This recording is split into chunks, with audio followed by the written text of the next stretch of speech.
Welcome to doctor மைத்லிஸ் music therapy channel. இன்றைய பதிவிலையும் சோஷியல் சேஞ்ச் என்ற தலைப்பில் சில செய்திகளை நம்ம பகிர்ந்துக்கலாம். சென்ற பதிவில் பார்த்தோம் டாலரன்ஸ் அண்ட் அடாப்டபிலிட்டி. அதுதான் நம்மளுடைய சனாதன தர்மத்துக்கு இவ்வளோ தூரம் பெரிய அளவில் ஆயிரக்கணக்கான வருஷங்களுக்கு மேலே இது நம்மளோட வளர்ந்துருக்குது.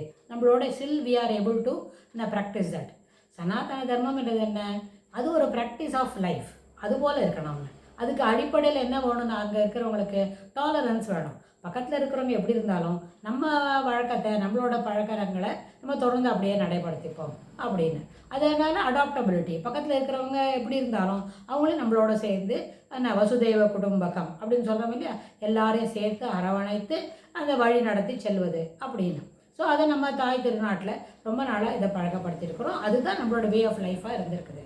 ஆனால் பிற அயல் நாட்டிலேருந்தும் மேலை நாடுகளில் இருந்தும் அப்புறம் இந்த கீழே நாடுகளில் இருந்து கூட, கீழே நாடுகள்லேருந்து நம்மளுக்கு இன்ட்ரூஷன் இல்லை, மேலை நாடுகள்லேருந்து வந்த இன்ட்ரூஷனில் நம்ம என்ன பண்ணியிருக்கோம், பிகாஸ் ஆஃப் திஸ் இந்த டாலரன்ஸ் அண்ட் அடாப்டபிலிட்டி அன்றதுனால அந்த இன்ட்ரூஷனை ரொம்ப கமெண்டபிளாக நம்ம என்ன பண்ணியிருக்கோம், அதை சமாளிச்சிருக்கோம். இன்னி வரைக்கும் நம்ம அவங்க வந்தவங்களில் சிலவங்களை நம்ம கன்வெர்ட் பண்ணியிருக்கோம், அதெல்லாம் செய்கிறோம். அப்படிலாம் இருந்தால் கூட அந்த கன்வர்ஷன் ரேட்டெல்லாம் என்ன ரொம்ப குறைவு தான்.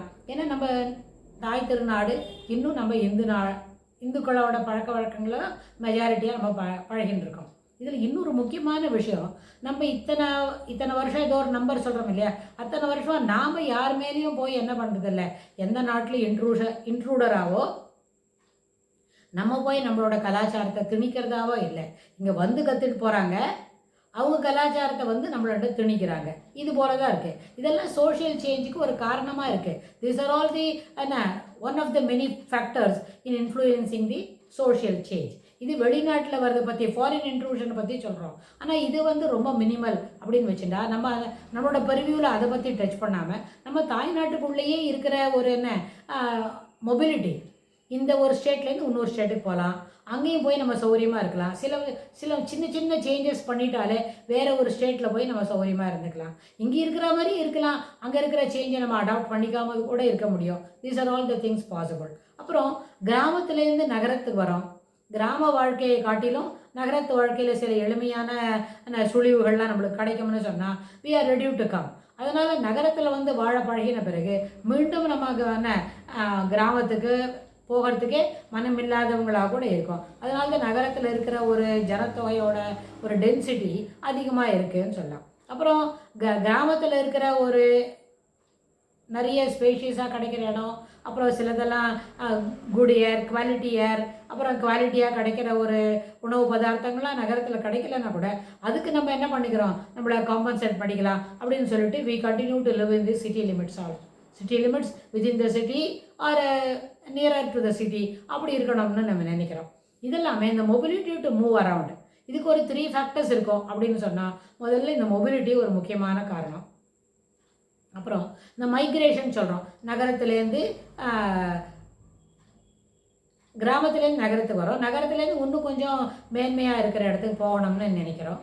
மொபிலிட்டி இருக்குது, எங்கே வேணால் எப்போ வேணால் போய்க்கலாம். சின்ன அடாப்டேஷன், சின்ன சேஞ்சஸ் பண்ணினா வேறு ஒரு ஸ்டேட்டில் கூட இருக்கலாம். அதுக்கப்புறம் இந்த மொபிலிட்டிக்கு அப்புறம் மைக்ரேஷன், ஒரு இடத்துலேருந்து பர்மனெண்ட்டாக இன்னொரு இடத்துக்கு, தட் இஸ் க்ரீன் பேஸ்டர்ஸ் அப்படின்னு சொல்லுவாங்க. அதாவது ஒரு பசு என்ன பண்ணணும்னு சொன்னால் ரொம்ப தூரம் போகணும் அப்படின்னா எங்கெல்லாம் பசுமையான புல்வெளி இருக்குது அப்படின்றதுக்கு அதனோட வாசனைனாலோ இல்லை அது தெரிகிற அந்த பசுமையான நிறத்தை அதனால் கண்டுபிடிச்சிக்க முடியும் அப்படின்றதுனாலையோ அது அந்த க்ரீன் பேஸ்டர்ஸை பார்த்து முள்ள அப்படியே மேய்ஞ்சிக்கிட்டே போகும். அதுபோல தான் மனிதனும் எங்கெல்லாம் போனால் வசதியாக இருக்க முடியும், எங்கே வசதியான வாழ்க்கை முறைகள் இருக்கும், அப்புறம் எங்கே நீர் தட்டுப்பாடு இல்லாமல் இருக்கும், நீர் வளம் எங்கே இருக்குது, நில வளம் எங்கே இருக்குதுன்னு சொல்லி ஒரு 50-60 வருஷம் 100 வருஷம் முன்னாடி நம்ம மைக்ரேட் பண்ணி கிராமத்துலேருந்து நகரத்துக்கு வந்திருந்தாலும் இப்போ சிட்டிலேருந்து இன்னும் கொஞ்சம் ஹைடெக் சிட்டிக்கு போகிறோம் அப்படின்னாலும் இதுதான் ரீசன். இந்த க்ரீன் பேஸ்டர்ஸை நம்பி, அந்த கான்செப்டை நம்பி தான் நம்ம வேறு இடத்துக்கு குடிபெயர்றதுக்கு தயாராக இருக்கும். இதெல்லாமே சோஷியல் சேஞ்ச் தான். ஆனால் இது வரைக்கும் இந்த ஒரு 15-20 நிமிஷமாக 4-5 பார்ட்டில் பேசியிருக்கோம். என்ன சொன்னால் இது எல்லாமே பொதுவான கருத்துக்கள் தான். ஆனால் சில நேரத்தில் இண்டிவிஜுவலாக இப்போ நம்ம என்ன செய்கிறோம், இந்த சோஷியல் சேஞ்சுக்கு மைக்ரேஷன் ஒரு ரீசன் சொன்னோம். அப்புறம் எஜுகேஷனுக்காக வேண்டி இப்போ ப்ரெசென்டர் சீனாரியோவில் நம்ம தான் சொன்னோம் ஆகாய விமானம் கிடச்சிருத்து எங்கே போகிறதா இருந்தாலும் we'll go by air and come by air அப்படின்னு சொல்கிறோம். சாதாரண ட்ராவல் தரையில் போகிற ரயிலு பஸ்ஸு அப்புறம் தண்ணியில் போகக்கூடிய கப்பல் அதெல்லாம் போட்டு ட்ரெயினே கூட என்ன இருக்குது ஸ்பீடாக வரப்போகிற வந்தே பாரத் எக்ஸ்பிரஸ்லாம் நம்ம அதில் போகிறோம். ரொம்ப ஃபாஸ்ட்டாக பெரிய டிஸ்டன்ஸ் எல்லாம் குறைவான நேரத்தில் கடக்கிறது அப்படின்லாம் தெரிஞ்சுக்கிறோம். ஆனால் அது மாதிரி ஆகாய விமானத்தில் போய் எங்கேயும் போகலாம்ன்றதுனால நம்ம என்ன சொல்கிறோம் கேரியருக்காக இப்போ தான் க்ரீன் பேஸ்டருக்காக போகிறோன்றது நாட்டு உள்ளுக்குள்ளேயே இருந்தாலும் வெளிநாட்டுக்கு போகிறதா இருந்தாலும் அந்த க்ரீன் பேஸ்டர்ஸை உத்தேசித்து என்ன பண்ணுறோம் எம்ப்ளாய்மெண்ட்டுக்காக போகிறோம்.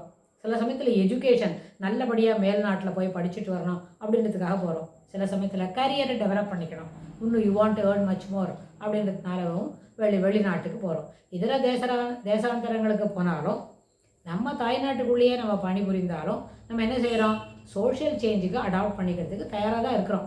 ஆனால் அது எப்படி இருக்கும் நம்மளுடைய கலாச்சாரத்தில் குறைபாடு வராமல் நம்ம எந்த பிற கலாச்சாரத்தில் இருக்கிற பழக்க வழக்கங்களோ பழக்க நடத்தைகளை நம்ம அனுசரித்தாலும் அது ஏற்புடையதே.